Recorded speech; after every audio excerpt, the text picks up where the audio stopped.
La radio de Costa Rica, ¿qué tal? Muy buenas tardes, bienvenidos a Matices. Yo soy Randall Rivera y les agradezco muchísimo que nos acompañen hoy en el cierre de semana laboral, hoy viernes 29 de septiembre, recordándoles que pueden estar con nosotros en la radio en vivo 93.5 FM, pueden acompañarnos también a través del Facebook de Noticia Monumental, pueden vernos esta noche en Canal 2 y pueden además descargar o escuchar en línea los servicios de podcast de Matices que está en Spotify, en Google Podcast y en Apple Podcast. Muchas gracias por estar con nosotros. Mañana, 30 de septiembre, recordamos que un día en la misma fecha, pero hace muchos años, fusilamos como Estado al héroe nacional Juan Rafael Mora Porras, el presidente que lideró la campaña nacional de 1856. No solo a él, pero a él también lo fusilamos. Pocos años después de la campaña nacional, en un tema que se aborda, por lo menos a nivel popular, muy poco, a nivel académico estoy seguro que mucho más, pero que se aborda muy poco porque refleja enormes contradicciones, digamos, en el ser costarricense. Yo le pedí a don Vladimir de la Cruz, el reconocidísimo historiador nacional, que me acompañara hoy para hablar de la figura de Juan Rafael Mora Porras, de su fusilamiento y ver si hay algo que nos explique esa supuesta contradicción entre un héroe que derrota a los filibusteros en el 56 y que pocos años después es fusilado en Punta Arenas. Don Vladimir, ¿cómo le va? Bienvenido a Matices, ¿qué tal?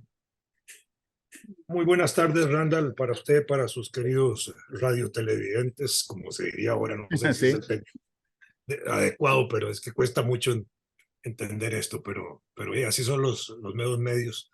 Muy bien, muchas gracias por la invitación, sobre todo para abordar un tema tan importante, tan trascendente, tan un poco ignorado y descuidado, digamos así, ignorado en el sentido que no se conoce muy bien, descuidado en el sentido que alrededor de eso no se enfatiza justamente en nuestros cursos de historia, nuestra formación histórica, ni en la escuela, ni en el colegio, y pocas veces en la universidad tampoco. Y no todo el mundo conoce detalles, y es obvio que no se puedan conocer mucho los detalles, porque si no hay una información histórica popular, grande, inmensa, donde hay un cultivo, digámoslo así, por el conocimiento histórico, pues tampoco se conocen detalles de esa naturaleza, pero es uno de los momentos más especiales que ha tenido nuestro país, nuestra patria, del fusilamiento primero del presidente Mora y 2 días después del general Cañas, ¿verdad? Que fueron los héroes y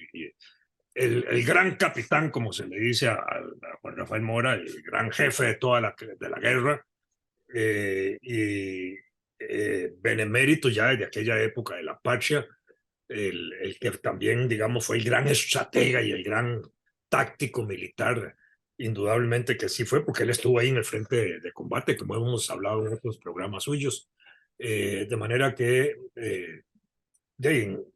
él había asumido la presidencia de la República en 1849.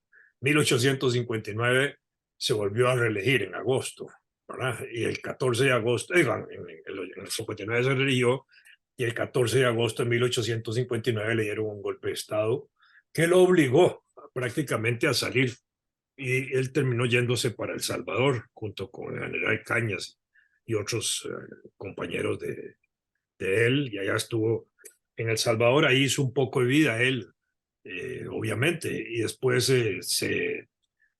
se le orientó a él y se le habló de la posibilidad de volver a recuperar el gobierno de la República. Él había sido defenestado, entonces él al final confió en que la gente que le estaba preparando el regreso a él para la posibilidad de retornar a la presidencia, de así fuera. Y entonces él decide regresar, y en septiembre de 1860 regresa a Costa Rica, y en esos últimos días de septiembre, desde el 14 de septiembre, que ya estaba el 10 de septiembre, él viene a Costa Rica, y entre el 10 de septiembre y el 30 de septiembre, pues está en Punta Arenas, y se producen algunas situaciones de conflicto con el gobierno, que ya estaba enterado de que había un movimiento a favor de Juan Rafael Mora, y el gobierno incluso llega a movilizar casi 1,000 personas en soldados contra,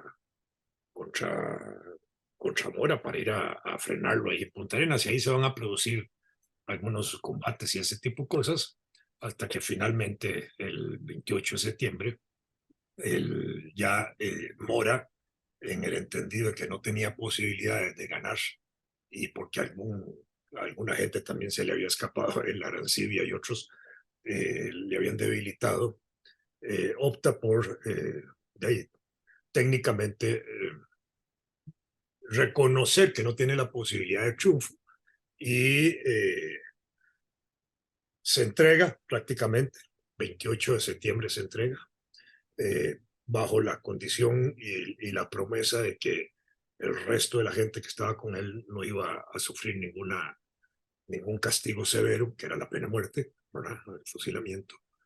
Y eso no se lo cumplen, ¿verdad? Y entonces ahí inicia ese periodo final de su vida, del 28 de septiembre, que ya está prácticamente detenido, hasta el 30 de septiembre, cuando se instaló la corte marcial y lo ordenó fusilarlo. La corte marcial es el tribunal militar que se integra para enjuiciar en este tipo de casos. En el caso de Mora era enredado para el gobierno. Era una corte marcial porque no habían generales en la cantidad que se necesitaban para enjuiciarlo, porque las cortes marciales operan con una categoría de oficiales del mismo rango que tienen que enjuiciar. Si el presidente era el presidente y era el capitán general, el alto rango que tenía, solo generales podían integrar la corte marcial. Y en ese sentido se integró con dos generales, Máximo Blanco y Florentino Alfaro Zamora, y a otras personas, a las otras personas que participaron de eso se les dio el rango de generales, que era Pedro García, y los civiles Francisco Montealegre y José María Iglesias, lo cual no era usual ni era frecuente que eso sucediera. Los asimilaron a la condición de generales para poder hacer un juicio sumarísimo, porque ya estaba todo arreglado ya se había tomado la determinación de matarlo, y en ese sentido no le dieron ni posibilidad de defensa a Mora, sencillamente lo enjuiciaron, lo condenaron, no le dieron posibilidad de defensa, lo aislaron totalmente en ese momento, ¿verdad? Y tomaron la decisión de fusilarlo el 30 de septiembre, al mediodía de la mañana, ahí, al mediodía de ese día. Eh, a los otros miembros que habían participado activamente con Mora en el retorno a Punta Arenas, les dieron confinamiento, ¿verdad? Los mandaron a otras partes del país, como era usual en aquella época. En el caso de Cañas, tomaron una decisión no por un tribunal militar, sino por un consejo de gobierno. El consejo de gobierno fue el que tomó la decisión de fusilar a Cañas. Hay un acto muy hermoso, y es que el general Cañas en un momento determinado ofreció su vida primero a cambio de la de Mora, que lo fusilaran a él y no a Mora. Por supuesto que eso no lo hicieron, fusilaron a Mora y después lo fusilaron a él, ¿verdad? Eso fue lo que se produjo ese día 30 de septiembre. Lo llevaron ahí bueno, antes del fusilamiento, a las 2 de la tarde. El fusilamiento fue a las 3 de la tarde. A las 2 de la tarde él tuvo un sacerdote que se le acercó para darle su confesión y los auxilios espirituales que correspondían, porque él era una persona sumamente católica y eso sí se le facilitó. Y después, a las 2 de la tarde, después de su confesión, lo llevaron ahí al estero de Punta Arenas y lo fusilaron frente a un árbol de jobo que había ahí, bajo redoble de tambores y eso. Lo único que él pidió es que le permitieran morir de pie, de cara al sol, sin venda, y que le dispararan al corazón. El fusilamiento se provocó, quedó vivo, y entonces hubo que darle un tiro de gracia en la cabeza, como se acostumbra en esas situaciones. Muerto el presidente, una chusma de gente ahí se lanzó sobre su cuerpo para lanzarlo al mar y al estero, pero ahí intervino el cónsul francés de manera muy importante para protegerlo con su bandera, con la bandera de Francia, y cubrir su cuerpo. Y el cónsul prácticamente lo saca del estero lo monta en un botecito, lo cruza el estero para sepultarlo en un sitio que solo el cónsul sabía en ese momento dónde estaba, y ahí lo mantuvo bajo su protección, digámoslo así, hasta que ya se pudo trasladar su cuerpo aquí a San José. Eso fue más o menos lo que sucedió en ese acto del 30 de septiembre. 2 días después, al general Cañas lo fusilaron en el mismo lugar. La decisión no fue ya por un consejo militar, sino por un consejo de gobierno. En ambos casos, digo, porque el presidente era José María Montealegre y de alguna manera, aunque José María no formó parte del tribunal de Mora, era el que había dado la orden de que se lo agarraran y lo fusilaran, ¿verdad? Y al general Cañas, obviamente, esa fue la decisión del Consejo de Gobierno. Eso fue lo que sucedió el 30 de septiembre y el 2 de octubre, y en ambos casos se cometió lo que hemos llamado un asesinato de Estado, y nunca se ha reparado, digamos, ese asesinato de Estado como debiera ser, que sería en el acto que correspondería a darle ¿cómo se llama? El funeral de Estado al presidente Mora y al general Cañas que se merecen. Los cónsules que ayudaron en ese sentido a, al cubrimiento y a la protección del cuerpo eran amigos obviamente, de Mora, e incluso en algún momento él estaba ahí en el consulado británico de Punta Arenas, que era Farrer, el cónsul, y el francés Jean Juan Bonnefil, ¿verdad? Que eran los que estaban ahí de cónsules. Habían otros funcionarios ahí también vinculados ¿cómo se llama? A los consulados, y fueron los que evitaron que el cadáver fuera lanzado como quería la chusma al agua, y le dieron sepultura en un cementerio del Estero Antiguo, ahí en una fosa que ellos mismos cavaron, ¿verdad? De ahí lo sacaron 6 años más tarde, el 20 de mayo de 1866, y Bonnefil se lo trajo con 4 marineros. Están los nombres de esos marineros, que eran Carlos Leonara, Enrique Ligoneff, Francisco Arbé y Guillermo Nufé.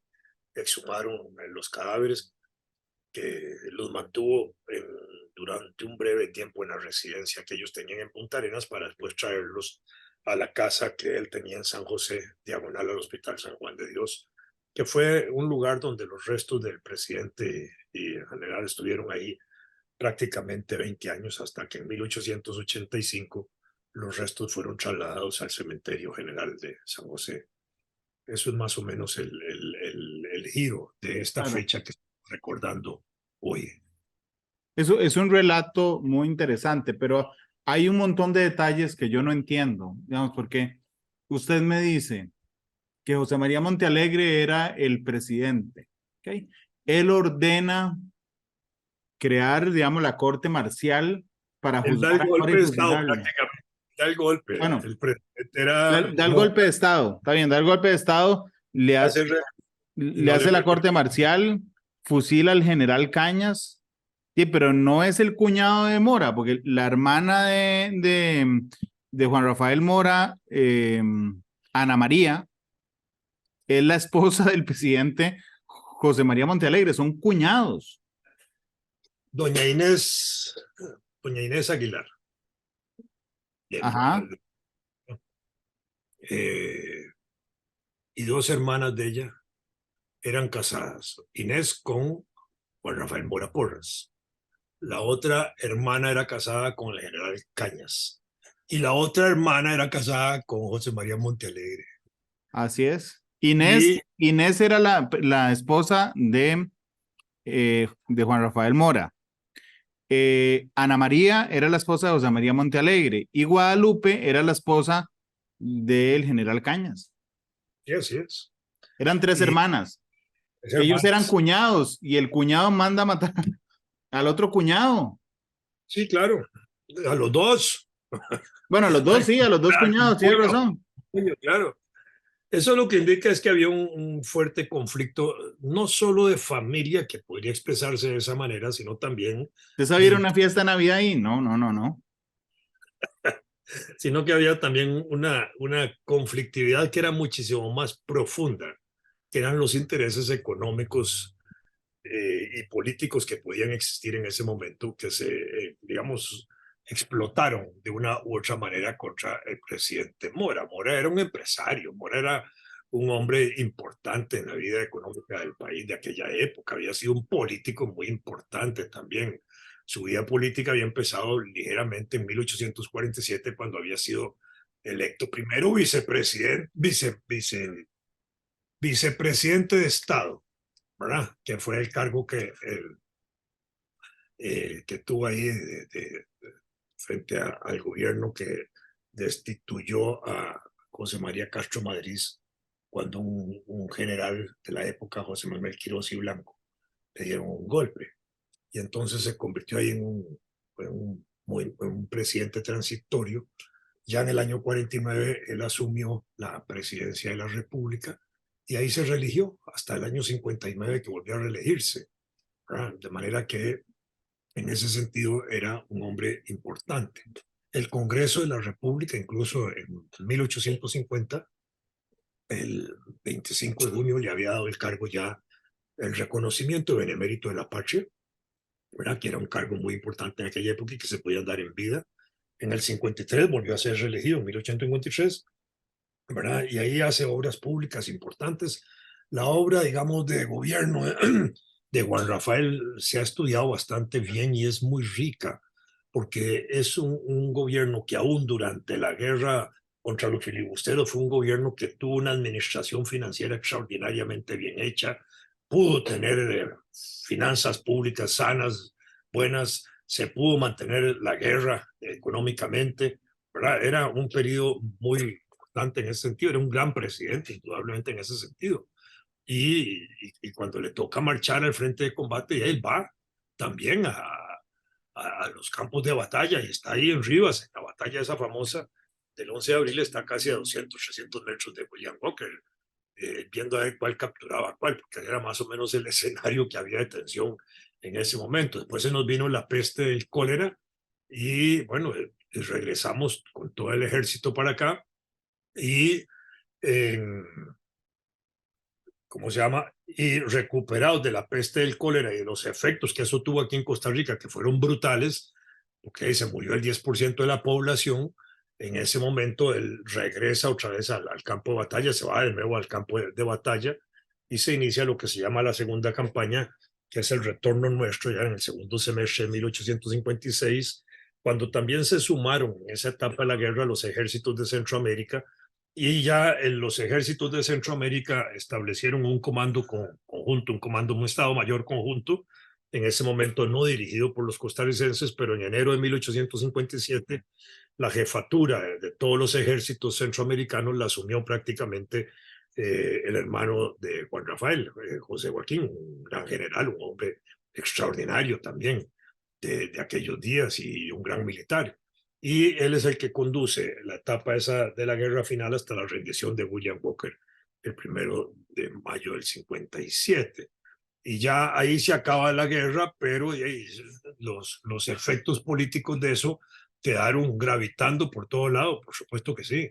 Y empezó a reacomodarse la situación del país, porque durante un periodo de guerra, indudablemente, todo el mundo tenía que estar aliado al gobierno y aún aquellos que eran opositores de Mora a la fuerza estaban aliados porque sabían que si conspiraban o hacían algo podían ser sujetos de ser calificados traidores en un escenario de guerra nacional contra invasores extranjeros. Y entonces ahí se mantuvieron latentes hasta que ellos pudieron sacar, digamos, sus garras y tumbar a Mora el 14 de agosto de 1860 y asumió la presidencia de la República José María Montealegre como nuevo presidente. Y los militares que fueron participantes del golpe de Estado le dieron el grado de generales, ¿verdad? Que pertenecían a la lealtad de Montealegre. Aún con esa lealtad, en los días del fusilamiento de Mora, había como cierta duda por parte del presidente Montealegre de que uno de ellos, Blanco especialmente, pudiera zafarse de esa lealtad y al final tal vez no actuar como el presidente quería para que se fusilara ¿cómo se llama?, al presidente Mora. En el extranjero, Mora lo que había hecho era preparar la invasión y recobrar el poder. En ese sentido había viajado a distintos lugares buscando armas, buscando apoyos, ¿verdad? Incluso había viajado hasta a Estados Unidos en ese sentido. Las personas que lo rodeaban a él eran algunos de mucha confianza y familiares, por supuesto.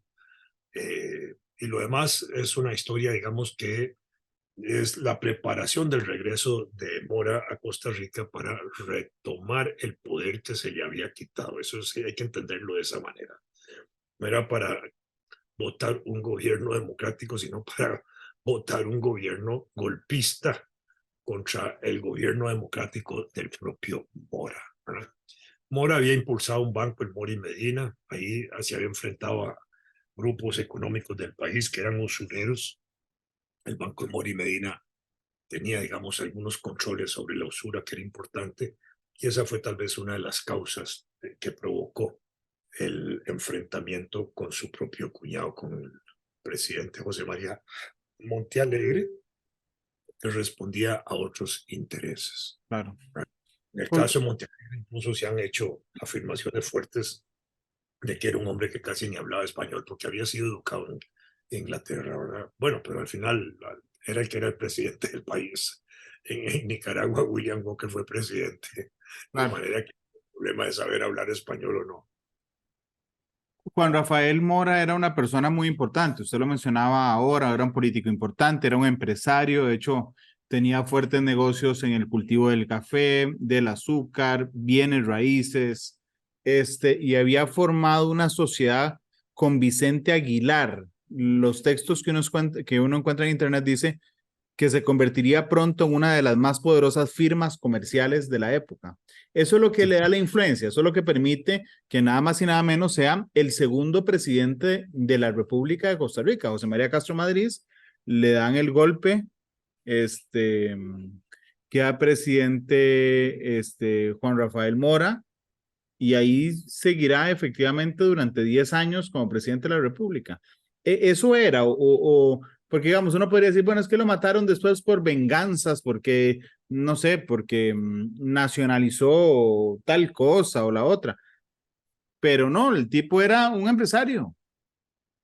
Justamente, pero los empresarios tienen contradicciones entre sí, ¿verdad? En un gobierno como el que estamos viviendo, hay, digamos, un grupo de empresarios importadores y otro grupo de empresarios exportadores, y hay unos de esos empresarios que se están beneficiando más que otros con respecto a las medidas económicas que se están impulsando. Los importadores, por ejemplo, están haciendo clavos de oro, pero los exportadores no tanto. Entonces, de ahí vienen las contradicciones de este tipo. En aquella época eso era más agudo porque la actividad principal giraba alrededor del café y de la caña de azúcar, que también estaba ahí en desarrollo de manera importante, y otras actividades menores. Y era un periodo en que se estaban abriendo las relaciones internacionales de Costa Rica. En el gobierno de Mora prácticamente se establecen nuestras relaciones internacionales, se nos dan los reconocimientos oficiales como país Costa Rica en el plano internacional, y nosotros empezamos a establecer relaciones también con países europeos, con Estados Unidos, con el Vaticano. Incluso el reconocimiento del Vaticano es muy interesante porque de eso se crea la diócesis de Costa Rica, que era como declarar una independencia religiosa de Costa Rica. Así como habíamos declarado la independencia de España en 1821, nosotros seguíamos dependiendo de la Iglesia Católica de León de Nicaragua, que era nuestra jerarquía superior. Cuando se crea la diócesis de Costa Rica, se rompe con la diócesis de León y se crea, digamos, la Iglesia costarricense con el primer obispo, que fue el doctor Anselmo Llorente y La Fuente, y ahí desarrollamos nuestra iglesia, la Iglesia Católica de Costa Rica. Bueno, esto era importante porque eran como parte de esos fenómenos, y yo no diría que ahí la parte religiosa se movió en contra de Mora por haber hecho eso, porque eso era una decisión del Vaticano negociada obviamente con el presidente Mora, y era parte del reconocimiento que se hacía al país por el establecimiento de las relaciones. Pero, digamos, los negocios internacionales que podían sobrevenir resultado de esas aperturas comerciales era lo que despertaba también apetitos comerciales y apetitos económicos en distintos grupos. Y siendo el presidente el que los impulsaba, seguramente veían que era el grupo de empresarios y de comerciantes y de todo lo que giraba alrededor de Mora, quienes se podían haber beneficiado más que los otros. Y quizás eso se movió en esa conspiración. Lo que aquí es interesante es que eso se mueve en un núcleo demasiado cercano al presidente, porque es nada menos que una persona que estaba casado con una de sus hermanas del presidente, de manera que uno dice, estas contradicciones son verdaderamente feroces, pero quienes nos oyen de pronto pueden entender eso sabiendo que en sus propias familias, y espero que no sea así, pero pueden haber contradicciones de ese tipo, que hayan hermanos que se agarran por razones económicas o por razones de algún tipo familiar y se dividen. Y así sucede, esa es la vida, lamentablemente, no es como a veces uno la desearía, pero es como se produce. Y en este caso, esos grupos económicos respondían de esas maneras y la lucha por los intereses económicos a veces es mortal, como en este caso, lleva a la muerte, ¿verdad? Y a las cosas más impensables que la gente puede imaginar, ¿verdad? A veces eso no se nos presenta en la vida diaria, pero porque no está a flor de la vista, sino que está subterráneamente funcionando. Entonces, así es como se mueven los resortes económicos de los gobiernos y los grupos empresariales de uno y otro lado. Cuando uno ve un gobierno como este y las políticas económicas que estamos viviendo, uno siente que lo que hay es un ascenso de nuevos grupos económicos que se están aglutinando alrededor de la figura del actual presidente, ¿verdad? Y eso tiene estrujados a otros grupos económicos y empresarios del país, ¿verdad? Otros se benefician con las políticas que está haciendo. Sí, eso es parte de ese proceso, pero ahí lo estamos viendo, ese caso y ahí con los intereses chinos que se están negando a participar aquí, que se les está negando participar aquí por razones aquí de presión internacional ahora y también seguramente por la presión de otras empresas de otros signos políticos o de países donde están tratando de impedir que la presencia china se meta aquí como el Huawei y otras cosas. Es parte de ese proceso político que a veces cuesta verlo en esa dimensión profunda de las corrientes que hay que se mueven debajo de la política y debajo de la economía. Pero además, don Vladimir, creo que el panorama, digamos, más allá de la guerra contra los filibusteros, el panorama político del presidente Mora no era sencillo. O sea, tenía una oposición política dirigida por el expresidente Castro Madrid, nada más y nada menos que por el primer presidente de la República, y un Congreso en contra que incluso se vio obligado a disolver para intentar conseguir un Congreso a su favor. Porque así son las contradicciones políticas. Así como el presidente Mora sustituye a Castro Madrid cuando le dan el golpe de Estado en el 47, el presidente Castro Madrid también se mueve en contra de Juan Rafael Mora cuando tiene que moverse de acuerdo a sus propios intereses.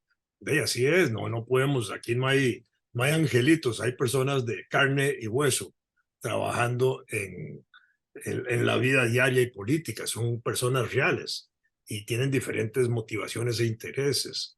Y entonces cuesta mucho imaginarlo, porque el mismo Castro Madrid, ese hombre tan brillante, tan extraordinario, lo tenemos en distintas dimensiones. Ahí en ese momento como jefe de Estado, como jefe de Estado y presidente a la vez.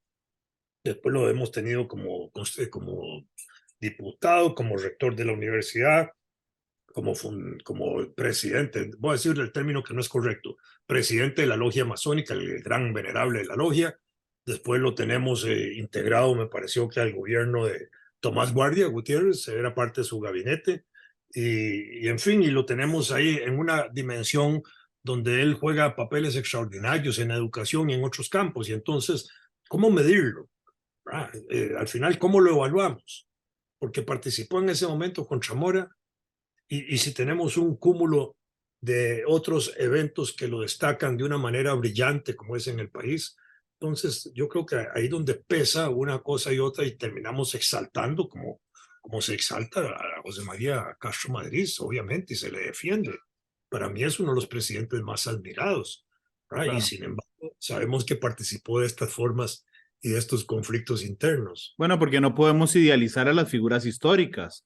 Tienen sus matices, Sí, igual claro, que son, todos nosotros. así es. y siendo de carne y hueso como somos, ¿verdad? Que no somos ángeles, tampoco somos demonios, para decirlo así, se pueden ver en las dimensiones de sus virtudes y sus defectos, para ponerlo ahora en ese escenario. Entonces, ahí donde entran las cosas que positivamente se pueden exaltar y las que negativamente también se pueden considerar para poder hacer el balance, digamos, de esos personajes, ¿verdad? Ese general Blanco y los que participan ahí en el fusilamiento de Morey, esos fueron héroes de la guerra del 56 y pasaron al, al desconocimiento histórico total. ¿Quién habla del general Blanco y de Lorenzo Salazar? Ninguno de ellos. Ya nadie los recuerda, no se les tiene en esa categoría de los héroes nacionales de la guerra del 56. ¿Por qué? Porque participaron del fusilamiento de Mora. Estuvieron de acuerdo con él. Blanco, en el caso de Blanco, participó directamente. Y entonces quedó castigado por la historia, digámoslo así, en desconocerle los méritos, en desconocerle, no, en ignorarle, sí, en dejar de conocer y resaltar los méritos que ellos tuvieron durante la guerra del 56. Y eso es la realidad. ¿Por qué? Porque el grupo de historiadores que se desarrolla después oculta en la práctica la presencia de ellos en los actos heroicos en que participaron y en la forma como se distinguieron, y entonces quedaron relegados, digamos, de sobresalir en ese proceso histórico, en la forma como se escribe, en la forma como se comenta, en la forma como se habla de aquello, ¿verdad? Hablamos de Blanco y Salazar en los momentos en que lucharon, sí, claro, pero después de la guerra, olvidados. Y seguimos hablando de Mora, de los Mora, de Joaquín de Juan Rafael, de Cañas y de otros militares que pueden ser grandes hombres que contribuyeron a luchar. El caso, por ejemplo, de Mora es interesante porque en ese proceso de Mora participan, también se mueven en el proceso de ir a combatir contra Mora, cuando está de regreso, Pacheco Bertora. ¿Quién era Pacheco Bertora? ¿Se acuerda de Luis Pacheco Bertora? Sí, el que intentó quemar el mesón de guerra antes de Juan Santamaría.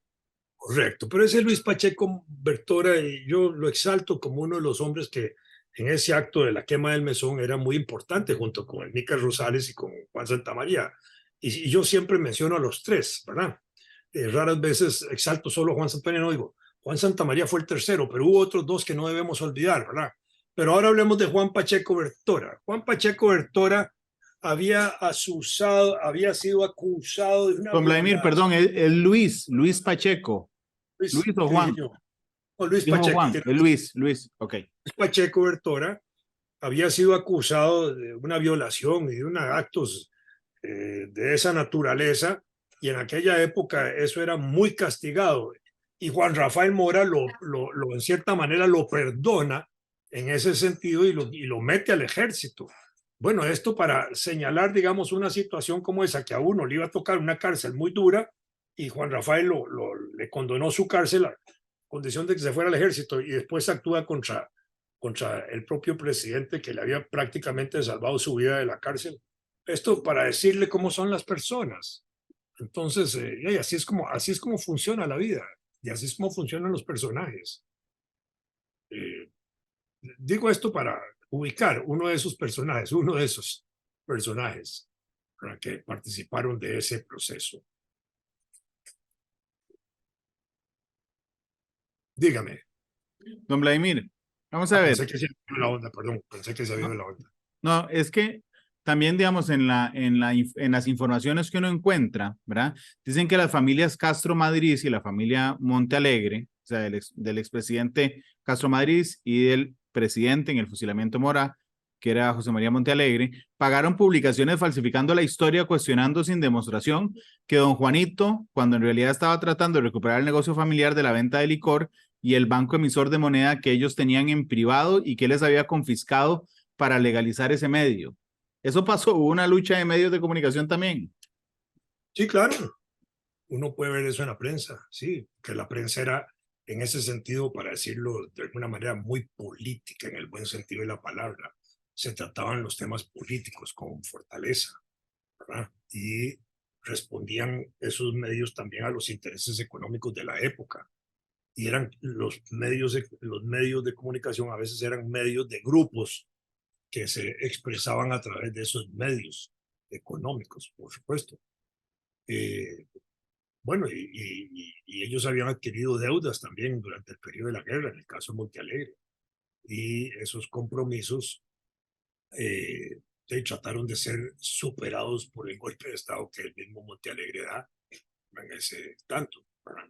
A pesar de eso, Montealegre convocó una asamblea constituyente y redactó la Constitución de 1859, pero las deudas que tenían y lo que se había contraído con la guerra, eso todavía lo estaban facturando. No era un problema simplón.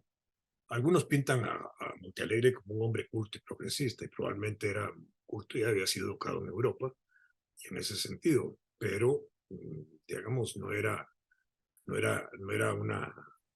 como decirlo, no era un hombre confiable en ese sentido para Juan Rafael Mora, ¿verdad? Así fue. Incluso, Después incluso, de, no, perdón, don Vladimir, adelante. no, que con motivo del golpe a Juan Rafael, el general, el Tomás Guardia, que pasa a jugar un papel importante en los años siguientes, que había peleado a las órdenes de Cañas, se convierte en un enemigo acérrimo de Montealegre y de ellos. Y eso obliga en cierta manera a que Montealegre tenga que salir del país también en esos días para los Estados Unidos por un buen tiempo, ¿ya? Hasta que después regresó a Costa Rica. Pero el punto es que en ese tanto, digamos, había, digamos, contradicciones de esa naturaleza, ¿verdad? Los Montealegre eran gente de plata en aquella época, tenían grandes fincas de café y se dedicaban especialmente a la exportación de grano, ¿verdad? Además de que ya había sido también diputado y había jugado papeles importantes como presidente del Congreso y otras cosas, ¿verdad? Pero la llegada de Montealegre fue por el golpe de Estado de Blanco y de Salazar, que habían sido héroes de la guerra, y a partir de allí echaron a perder toda su carrera militar en ese momento. Don Vladimir, permítame ir a una pausa. Nos quedan 8 minutos de programa. Así es que vamos a la pausa comercial. Recuerden que una hora después de terminado el programa estará disponible en podcast, en Apple Podcast, Google Podcast y Spotify. Vamos a la pausa y ya volvemos.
La radio de Costa Rica, regresamos a Matices. Recordamos hoy el fusilamiento del expresidente Juan Rafael Mora Porras. Me acompaña el historiador costarricense don Vladimir de la Cruz.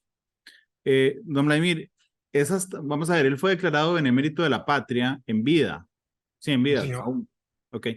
Pero fue reconocido como héroe nacional hasta el 2010.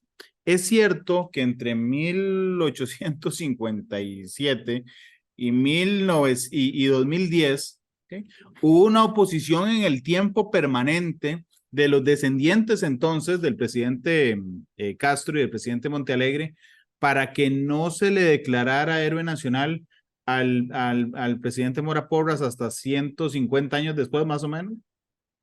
No, yo no lo vería así, es decir, porque eso sería como pensar que los descendientes de Mora, de los Montealegre y de Castro Madrid tenían demasiada influencia en la vida política. Sencillamente había como un cargo de conciencia que no permitía hacer eso todavía. Y todos los acontecimientos de estos fueron como nebulosos para mucha gente y no se quería como exhumar de la historia esos sucesos y entonces costó mucho históricamente levantar otra vez eso. Dichosamente se ha rescatado de nuevo la figura de Mora, de Cañas, de los grandes personajes de la guerra del 56. Cuando son solo la guerra del 56 también se habla de los generales Blanco y Salazar, pero digamos como grandes artífices de aquel evento de Mora y de Cañas principalmente, porque además fueron las víctimas de ese proceso, víctimas nacionales de ese proceso. Pero yo no me atrevería a sostener la tesis de que los tentáculos de los Castro y de los Montealegre son los que impidieron eso. No, sencillamente hubo una falta de consideración histórica y de compromisos gubernativos en esa dirección. Todavía hoy, a pesar de que venimos insistiendo ya hace más de 3 años públicamente en que se le debe hacer el reconocimiento del funeral de Estado a Mora y Cañas, no hay voluntad política para hacerlo. ¿Por qué? Porque los últimos presidentes, especialmente Alvarado y están comprometidos con los Montealegre. No, yo pienso que no. Hay algo que está enchabando eso, pero es como una decisión que no está en función de ellos, sino en función de los actos de la personalidad de Mora y de Cañas. ¿Por qué? Sí. Porque ¿a quién se enfrentaron Mora y Cañas? Eso es lo más importante. Se enfrentaron a la expansión territorial de los Estados Unidos. Si algo se ha movido en esa dirección es eso, más oculto todavía, es decir, de que no hay que darle tanto pelota a Mora y a Cañas porque fueron combatientes de la expansión territorial de los Estados Unidos, de la expansión imperialista del siglo XIX, de la expansión colonialista, esclavista, como la queramos denominar. Yo me atrevería más bien a pensar que son esos los intereses que finalmente se han movido para no exaltar tanto a la figura de Mora y de Cañas, y especialmente la de Mora, que tiene ese reconocimiento no solo en nuestro país, sino a nivel centroamericano. Claro. Entonces, creo que ese puede ser el factor que se mueve por ahí finamente, moviendo hilos para que eso no se exalte de esa forma, ¿verdad? Sobre todo cuando el problema del imperialismo, digámoslo así entre comillas, es un tema todavía latente, es un tema vigente, es un tema real. No es un problema de hace 200 años, no es un problema que sigue vigente. Entonces, ¿por qué alimentar eso? Puede pensarse. Entonces, por ahí se pueden mover intereses que dicen, dejen eso ahí por ahí, déjenlo por ahí, ¿verdad? Y no se deja de desconocer la figura de Mora, pero no se le hacen los reconocimientos que también deben hacerse Claro, no, oficialmente. no se le exalta. De hecho, a lo largo del siglo XX, que es contrario a lo que dije antes, a lo largo del siglo XX se generaron mucha iconografía del expresidente Mora. O sea, es decir, hay un parque en Punta Arenas que se llama el Parque Mora y Cañas, fundado en 1918. Hay un montón de pinturas. Hay uno en la Asamblea Legislativa, está en el Museo Juan Santa María otra. Está, vamos a ver, frente al edificio de Correos está la principal monumento a Mora. La Avenida Segunda se llama del Libertador Juan Rafael Mora. La calle 2 se llama Juan Rafael Mora. O sea, es decir, a lo largo del siglo XX sí hubo un reconocimiento iconográfico y de otras cosas a su memoria. Y se han puesto nombres a cantones y a ciudades y a pueblos, por supuesto. Claro. Bueno, Entonces, Guanacaste se llamó Moracia un tiempo. antes de la guerra del 56, ¿verdad? Después de que sucedió esto, le quitaron el nombre de Claro. Morazi y volvieron a ponerle ahora Guanacaste a toda la provincia, ¿verdad? Sí, porque yo saqué, lavé la ropa sucia del expresidente Montealegre y del expresidente Castro, pero no del expresidente Mora, porque al cónsul británico, por ejemplo, que era gran amigo suyo, porque había hecho negocios con él y había vendido una hacienda aquí en Guadalupe, le dio una concesión pública, por ejemplo, para terminar el tren. Hoy eso sería un escándalo nacional. Entonces, ya que saqué los trapos sucios de Montealegre y de Castro y saquemos los de Mora también. Había algunos que le acusaban de que solo beneficiaba a sus amigos. Bueno, en el siglo XIX incluso se podía comisionar, digámoslo así, a los presidentes, y hubo presidentes que reconocieron esas comisiones. Hoy eso no se puede hacer, pero eso que usted está evidenciando es claro de que esos representantes diplomáticos también eran agentes económicos y entonces impulsaban empresas de las cuales podían producirse esos beneficios. Y ahí donde entraban las grandes contradicciones, porque había gente que quería participar de esos pasteles y ahí no los dejaban. Don Vladimir, ¿cómo hace falta, verdad? Meterse, bueno, no usted, a usted no, pero a todos los demás sí, ¿cómo nos hace falta meternos en la historia nacional? Hay tan poco, incluso yo creo, y en esto en el último minuto, que hay países que han interiorizado su historia o incluso han exorcizado su historia. No le oigo.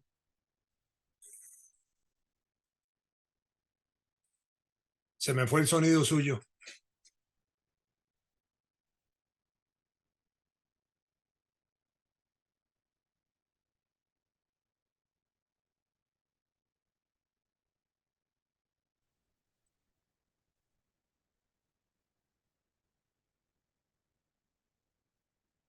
Yo creo que ya, ahora sí. Ya, Don señor. Vladimir, perdón, que decía que algunos países de América han o cultivado su historia a través de elementos de entretenimiento popular, como los libros, no académicos, sino los libros de ficción asentados en temas de historia o películas, ¿ok? O hay algunos países que incluso han exorcizado sus memorias a través de Costa Rica no lo hace mucho. O sea, digamos, México, hay una enorme cantidad de ficción sobre la Revolución Mexicana, por ejemplo, y eso permite que la gente también interiorice detalles. En Argentina, sobre la dictadura militar, hay un montón de películas que se ubican temporalmente en la dictadura militar.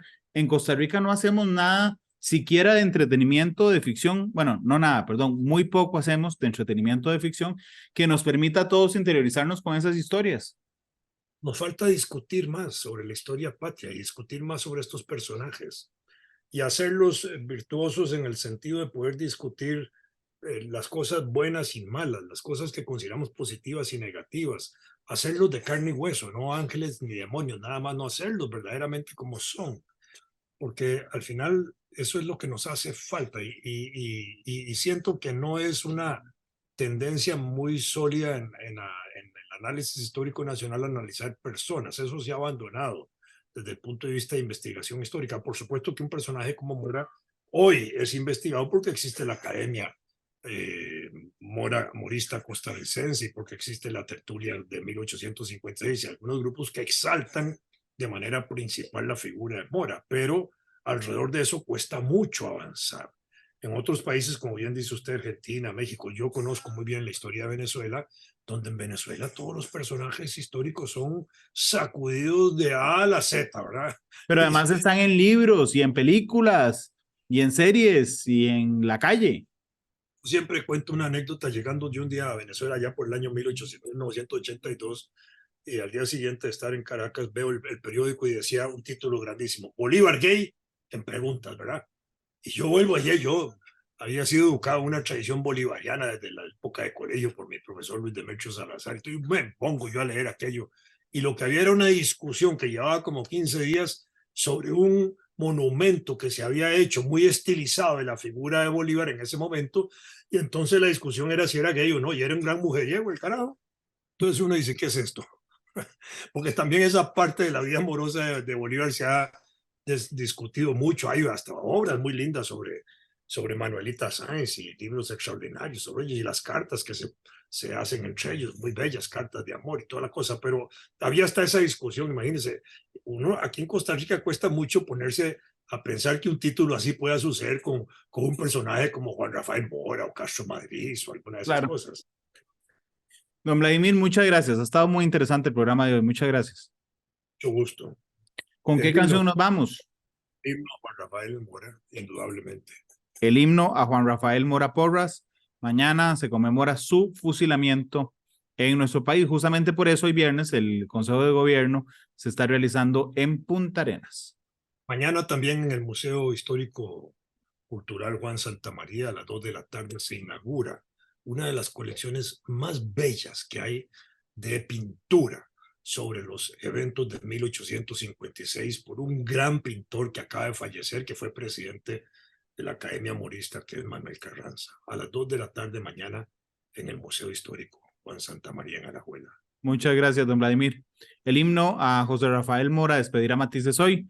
Muchas gracias. Feliz tarde a todos. Nos vemos y nos escuchamos el lunes. Hasta luego.